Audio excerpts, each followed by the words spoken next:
C'est vraiment un plan séquence absolument bouleversant. Je trouve d'ailleurs que c'est peut-être une des images les plus fortes de la guerre. Je ne sais pas si vous vous rendez compte, mesdames, messieurs, il y a un plan fixe à l'intérieur d'un bus, d'un tramway, d'un bus probablement.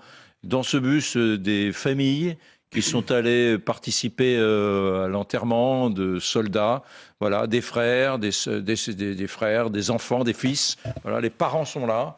Et sur le chemin qui ramène le bus et ses familles, eh bien, vous avez comme ça la population qui s'est rendue sur l'axe principal de cette ville et qui est venue s'agenouiller et qui baisse la tête et qui, voilà, il y a des dames, des hommes, des enfants. Cette image est absolument subjugante, émouvante.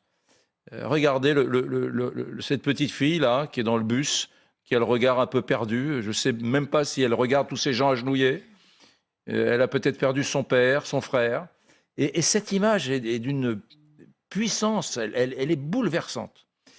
Voilà ce que je voulais dire. Et que nous avons été très émus en la regardant, Alexandre Melnik. C'est absolument bouleversant.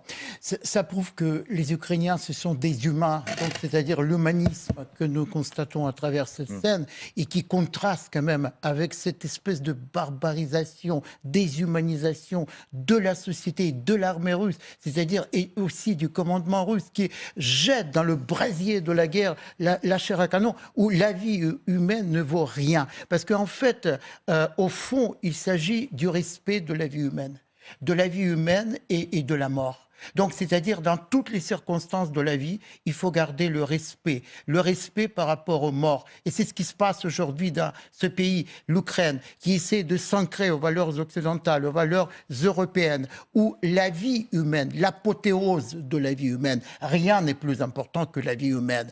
Et ça contraste, je répète une fois de plus, avec cette déshumanisation de la société russe